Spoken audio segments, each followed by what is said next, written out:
Ladies and gentlemen, fight fans all around the world, we're going to talk some boxing. So,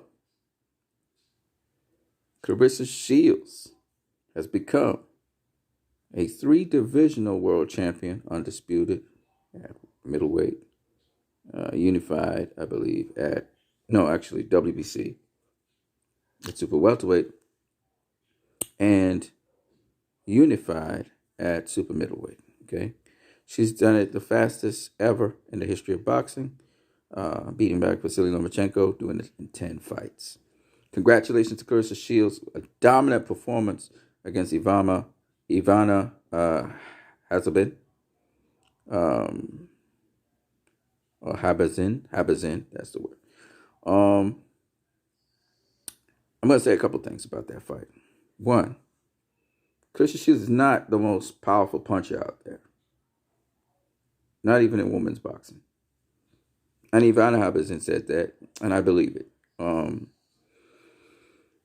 She's like Sean Porter in a way, in that she's very aggressive.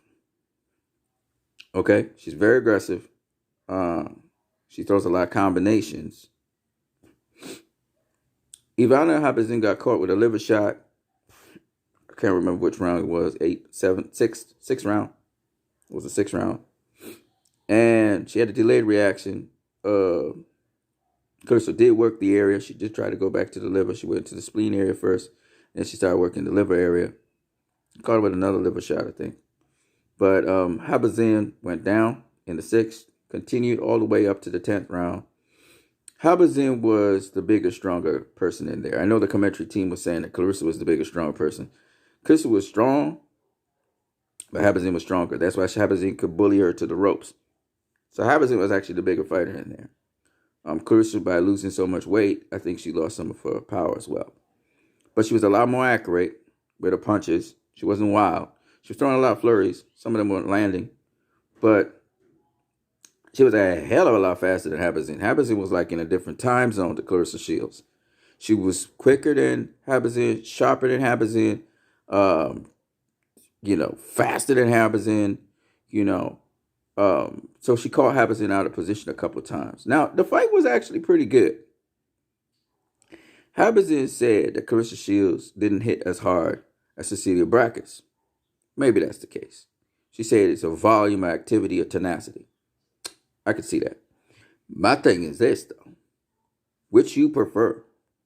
To get hit by a fighter, think about what I'm saying, to get hit by a fighter who got a lot of power and put you to sleep, or get punished for 10 rounds against a fighter. That's attrition. Which is worse? I prefer to get hit by the guy who put me to sleep immediately. Right? I might got brain trauma and all that shit, but I'm out of my misery. Instead of going, you have to literally grit your teeth and go through some shit for 10 rounds. That's punishment, man. That's torture. So anyway, but having said that, those are the facts. Claressa Shields now making history and definitely putting her stamp down on women's boxing. Some people say, Ann Wolfe versus Claressa Shields. Ann Wolfe would prevail. I don't know, man. Claressa Shields got good boxing IQ. Now, is she the best boxer I've seen in women's boxing? Hell no.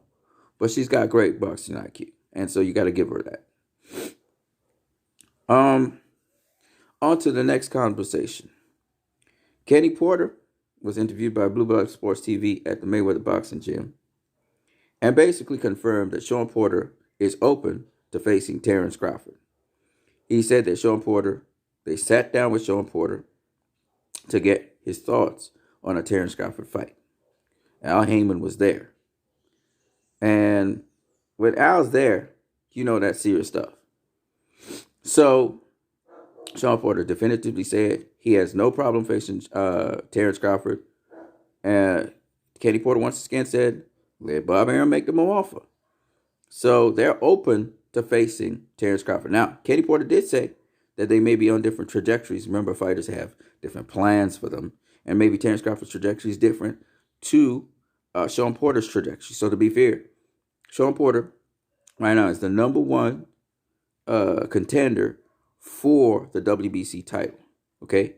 Now, but what is interesting is Danny Garcia, instead of facing Sean Porter, is facing Ivan Redkats.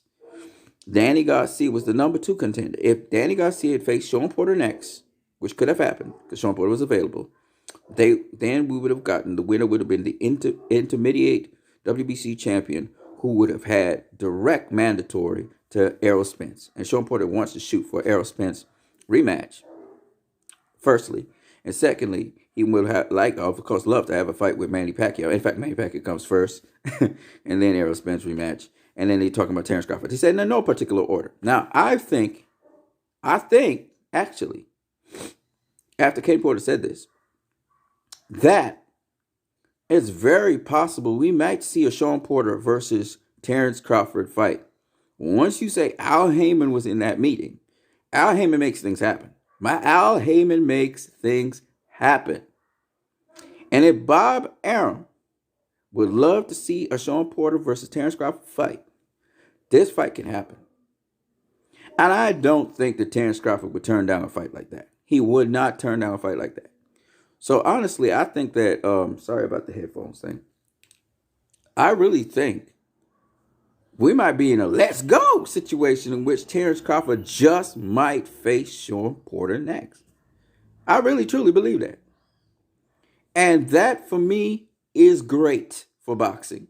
That is a fight that's great for boxing. I don't care if it's on the PBC. I don't care if it's ESPN. We as fight fans should clamor for it. We as fight fans should show our excitement and acceptance for that fight. Because let me just say this. There's no way in hell that fight is going to ever do Terrence Crawford anything bad. He's not going to lose any points for facing Sean Porter. I'm telling you right now.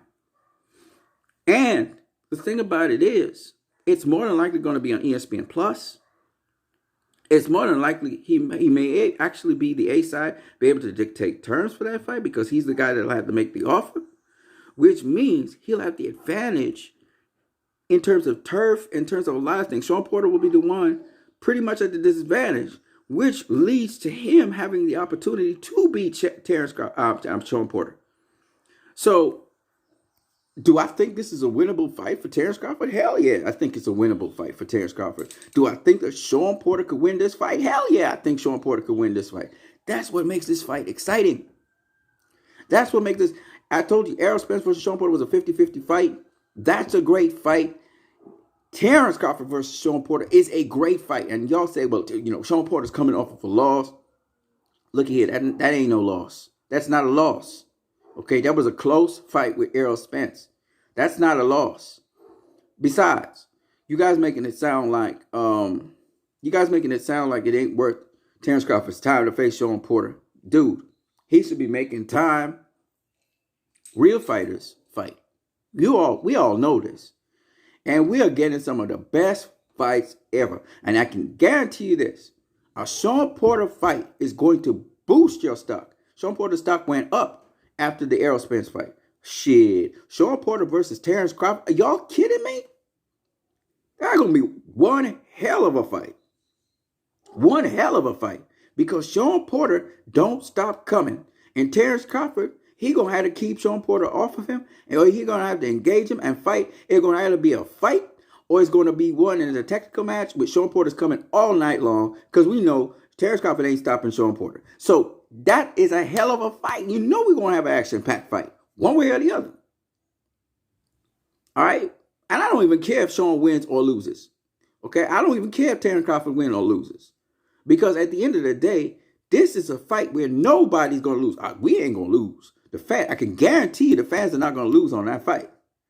Okay? That's what makes that fight a fantastic fight. We got to see that fight, man.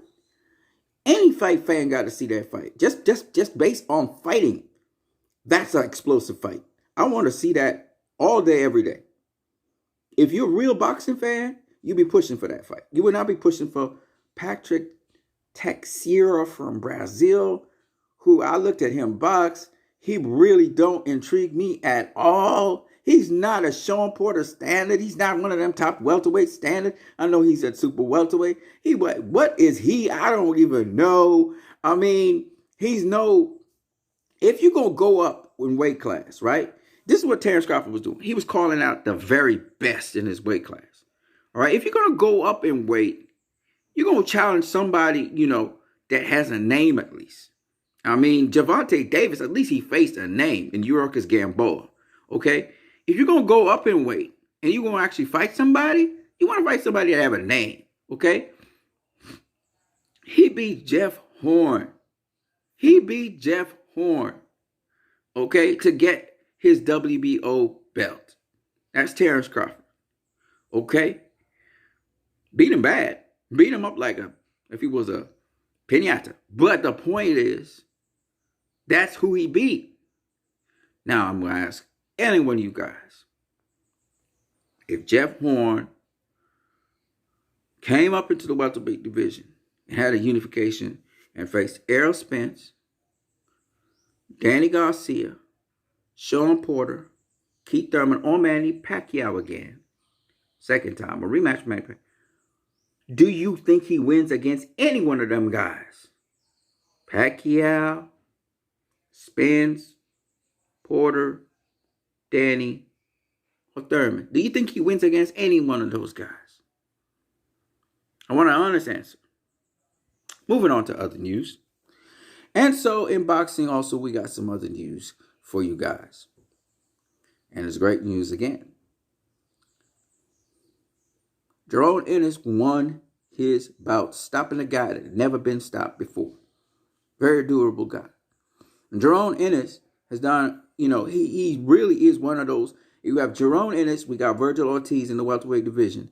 Them two cats coming up on the scene are adding to the welterweight division, which is already stacked.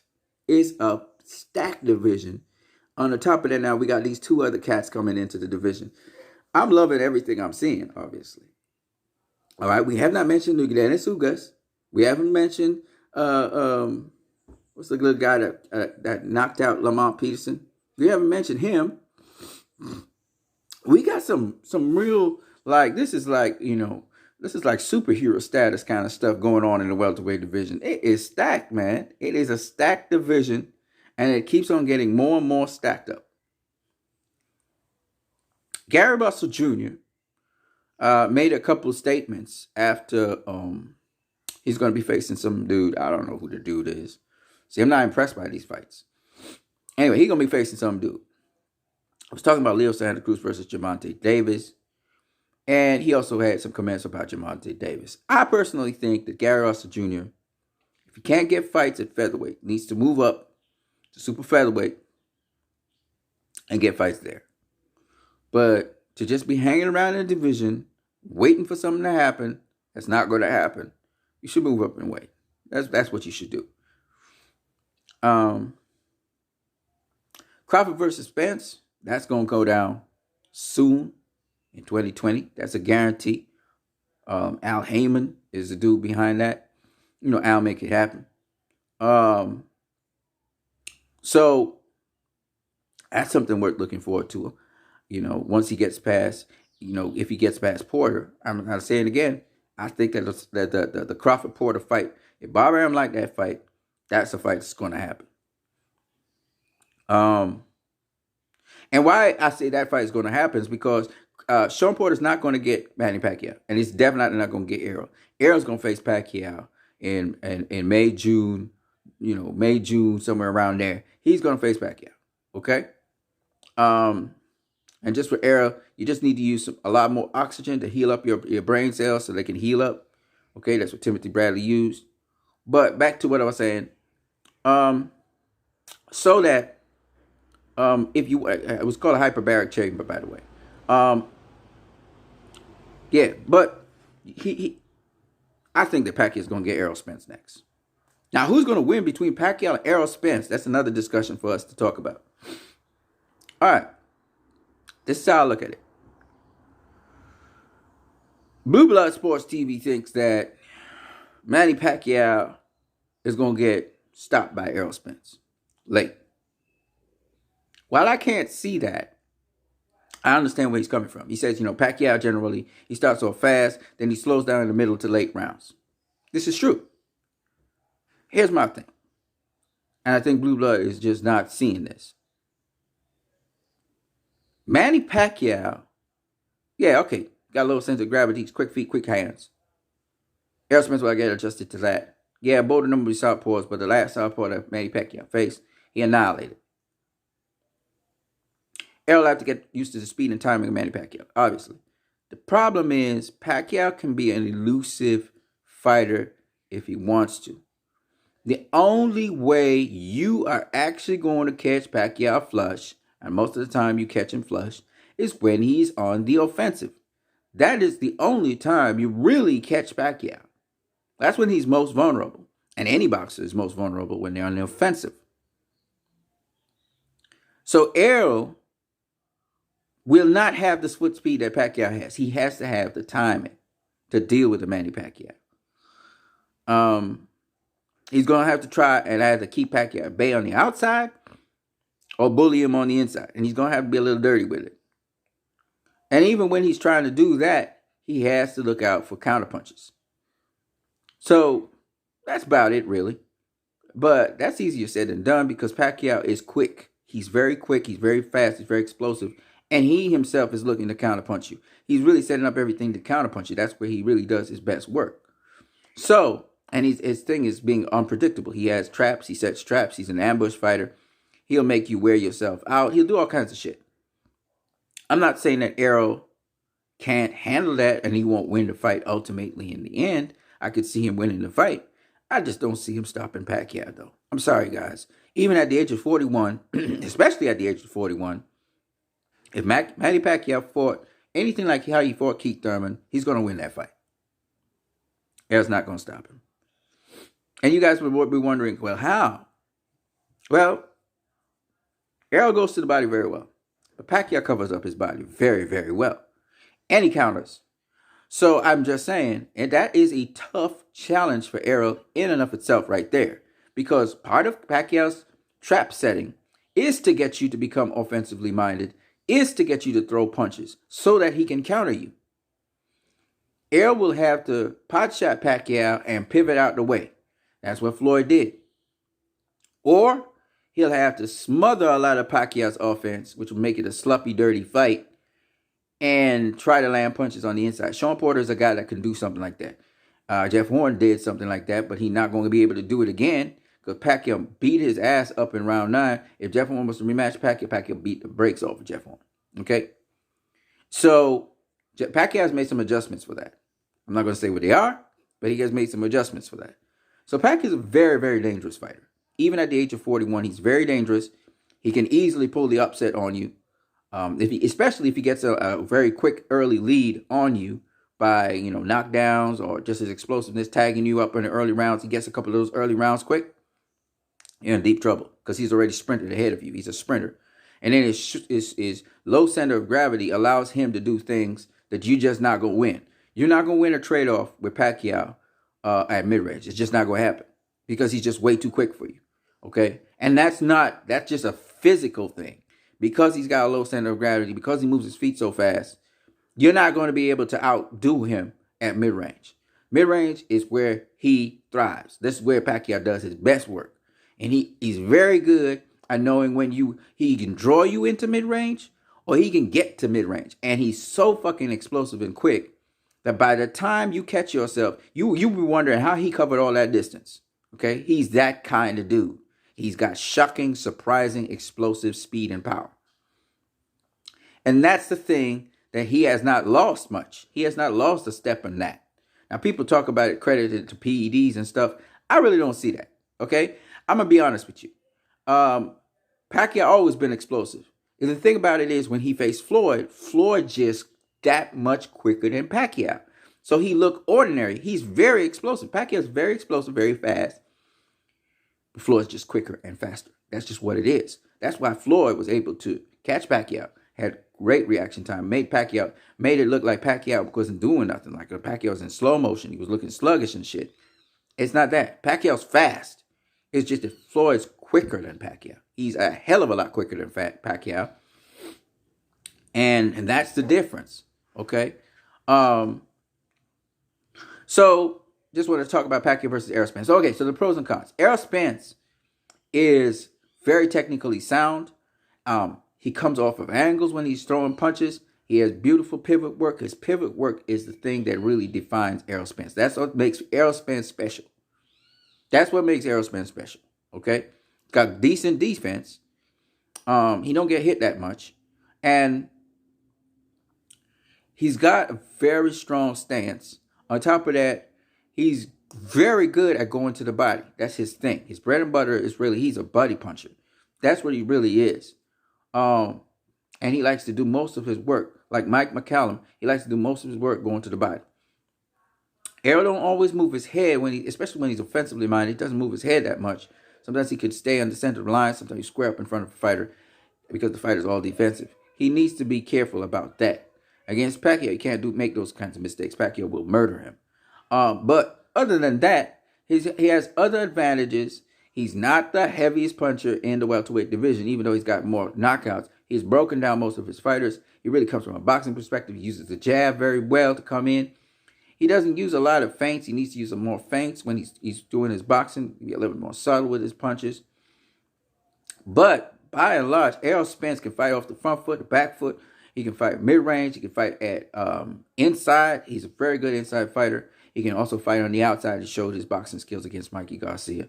And the thing about Errol is he's competent in every single area. Being an Olympian, he really got that pedigree. He really is the goods. He's very solid, very textbook, very solid welterweight. So it's not like a guy, Terrence Crawford also got that skill. He's got a lot of elasticity. He's got that smarts in there where he can make adjustments. But by and large, and of course he switch hits and all of that. But when you look at Errol Spence, he's very, very solid as a boxer. Very technically solid. And then again, he's very strong as well. But at the same time, he don't really take unnecessary risks. And on top of that, as much as he's aggressive, he will try to maintain distance, maintain range. He will snap back from a punch, etc., to make sure that he doesn't get hit unnecessarily. So he's also cautious as a fighter, even though he does get hit a little bit more than he should get hit. But he's very aggressive, so that's one of the reasons. So when I look at Manny Pacquiao, when I look at versus Errol Spence, you're looking at a very competent welterweight, very highly skilled welterweight, a welterweight who can, even though he may be taller than Pacquiao and everything, he can get down to Pacquiao's height if he needs to. He knows how to change levels very, very effectively and well. The problem with Errol is sometimes he's a little too clean as a boxer. He boxes a little too clean sometimes. So he's going to have to be a little bit dirty against Pacquiao to be able, and bully him around, rough him up a little bit, to be able to beat him. He's going to have to do that because Pacquiao is going to beat him to the punch on certain things.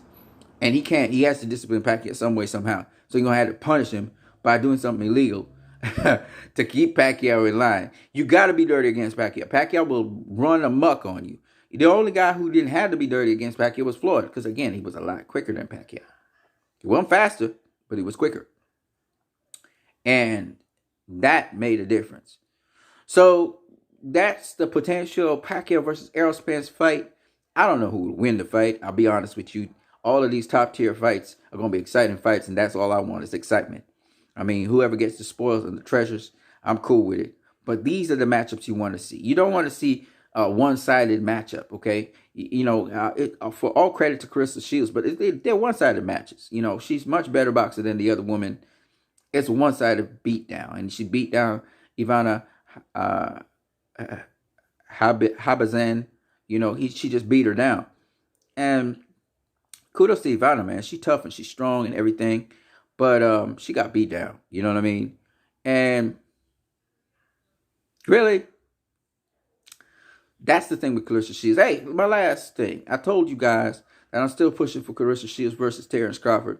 A lot of you guys think that Terrence Crawford would just obliterate Claressa Shields. So here's what I'm going to do. I'm going to ask Errol Spence. I'm going to go up on Errol Spence's Twitter and ask him about his sparring with Claressa Shields, if he went all out, partially, whatever. I'm going to find out because Errol Spence versus Claressa Shields, I'm pretty sure Claressa Shields did more than 3 rounds against Errol Spence. She said Errol Spence hit hella hard, though.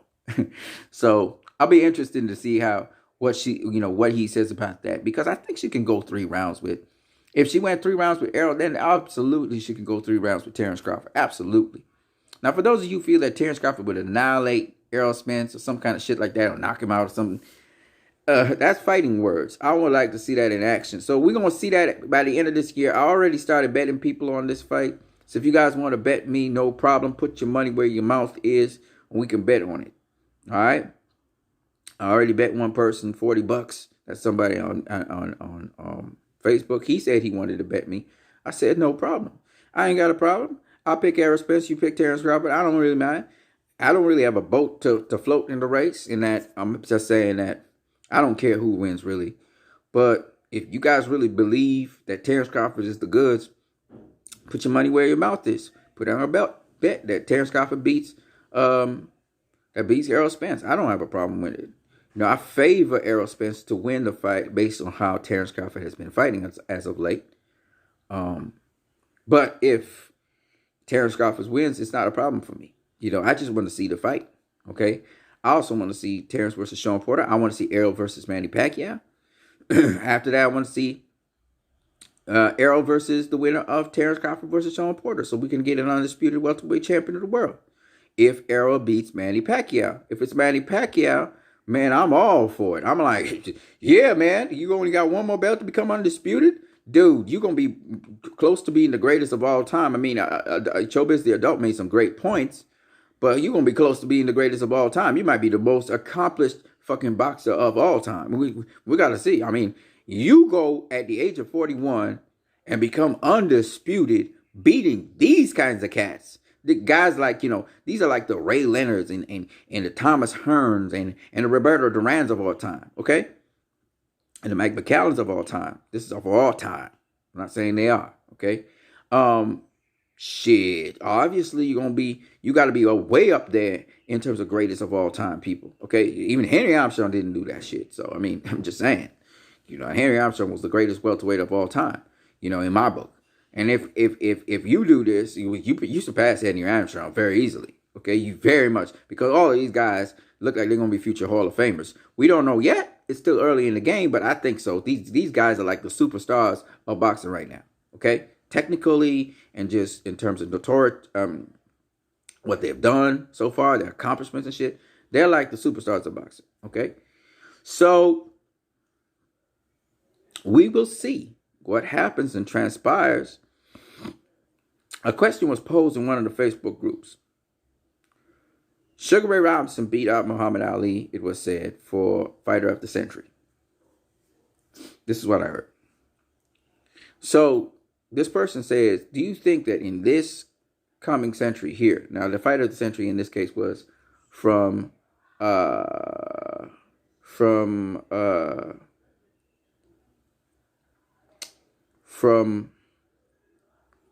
1900s to the 2000s, okay?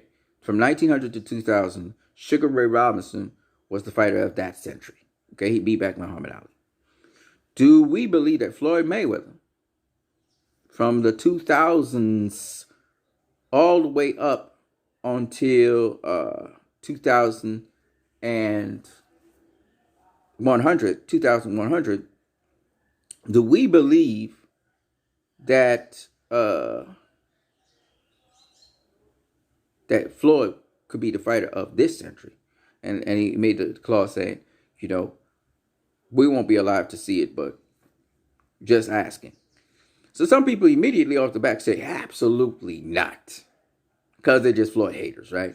And it was like, nah, man, that gay runner can't do that shit.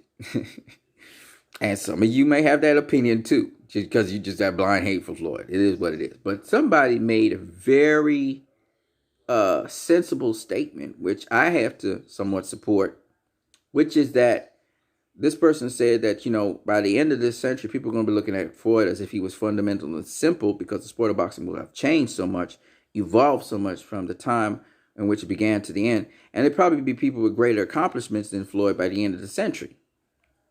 I can't dispute that, because I'm looking at the present crop of fighters, and they have a lot of potential to surpass Floyd.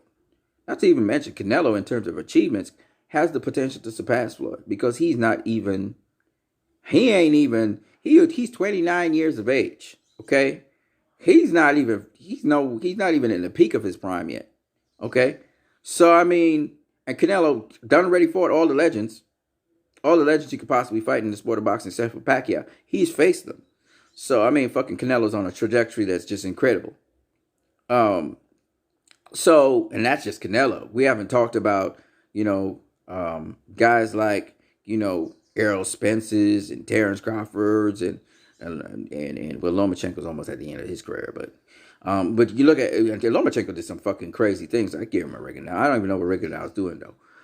But you look at the up and comers. We got Teofimo Lopez. We got Gervonta Davis. We got Devin Haney. We got Ryan Garcia.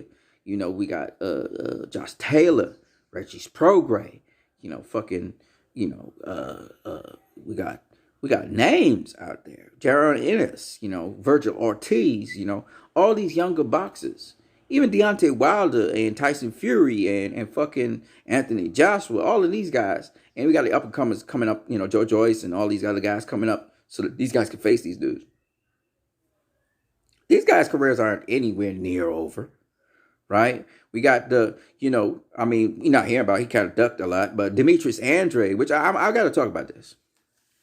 I got to talk about this because now I'm not saying that these guys won't be, they will surpass Floyd, but I'm just saying they had the potential to pass Floyd, right?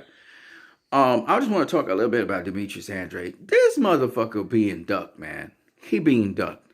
When I hear he can't even get close to Oscar De La Hoya's team, not even. They're not allowing him to get even close to, not Oscar De La Hoya, Canelo's team.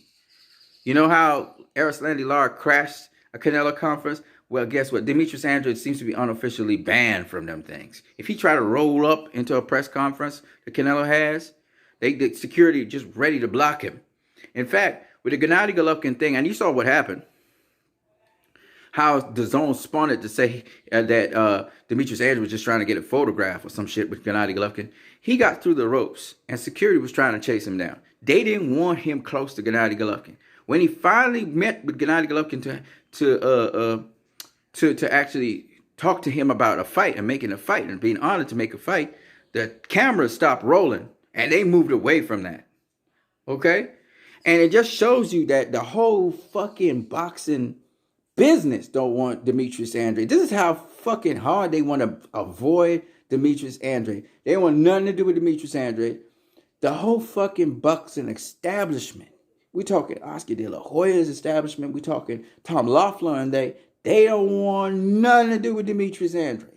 Okay? That's how hard these motherfuckers ducking this motherfucker. Okay? He's a fighter being ducked. He's just straight up being ducked.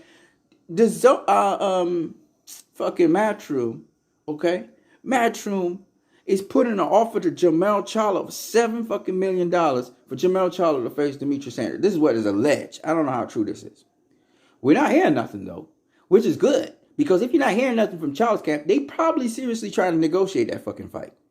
Because if you're not hearing nothing more about it, then there's negotiations going on in the background. Now, if you're hearing shit about it, then I mean, but the thing about it is this. Canelo Alvarez ain't coming back down to middleweight. He done already vacated his title in middleweight. You know what that shit mean?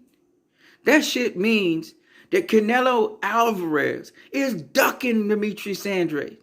You not hearing Demetrius Andrade name in Triple G mouth? Okay? All the fucking world champions. Well, we're going to see what will happen with Jermell Charlo. I hope Jermell Charlo faces Demetrius Andrade. That's a hell of a fight. That's a hell of a fucking fight. And you know what it will show me? It will show me who Jermell Charlo really is. He's not just calling out the big dogs that have, history and stuff. He's willing to fight anybody. And that's what we want to see. We already know Sean Porter would fight anybody.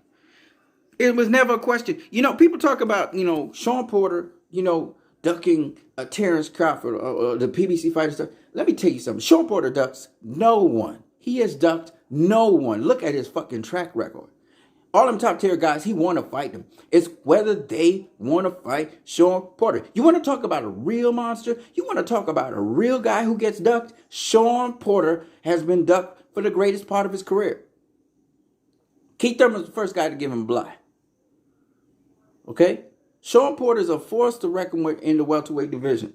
Ain't nobody hot and hungry to face a Sean Porter. You know how much reputation Terrence Crawford would get in facing Sean Porter? He get mad reputation because Sean Porter is a ducked fighter. Danny Garcia didn't face Sean Porter again. He said he wanted a rematch with Sean Porter. Why did he face Sean Porter for a rematch then? Then they go to fight for the interim title. No, Ivan Redcats. And he was going to get Errol Spence too. But Sean Porter is not that kind of fight. Sean Porter is not a fight where you're going to get, you know what I'm saying? It's not an easy fight. It's not going to be an easy fight for Terrence Crawford. But if he passes true Sean Porter, somehow manages to get by him, dude, it's huge. And even if he doesn't get passed by Sean Porter, let's say he loses Sean Porter, got a close fight, or, you know, he gets blown out by Sean Porter, whatever. It don't mean nothing because he's going to get that experience. Either way, he wins and his stock will go up. Once Sean Porter don't blow him out the water, his stock's going to go up once it's a fight. All right? Some people are going to say, oh, well, Terrence Crawford wasn't all that. Blah, blah. Okay, those clowns going to say what they say. But at the end of the day, I'm going to look at it like this. Bobby Arum was bringing this fighter along. He got to step up in competition. He didn't quite make it. But guess what? It's a learning experience for him, and he's still a hell of a fighter. Because that's how I look at things. I don't look at it like when Anthony Joshua got knocked out by Andy Ruiz. I never took nothing away from Anthony Joshua. I said he's a hell of a fighter, but Andy Ruiz is just a style that's difficult for all them top welterweights, top heavyweights. Okay, and that's all I gotta say. I've said enough. I'm what you need. My name is Anson Phillip. Don't forget you can subscribe to my channel. If you like this video, you can share my videos. If you really like my videos and you really want to support me as a person and what I do, no problem whatsoever. All you got to do is donate to my channel. You're going to donate via Western Union or MoneyGram. I'm going to catch you guys later. I got a lot more to say, but I'm going to say it at some other time. I'm what you need. Peace.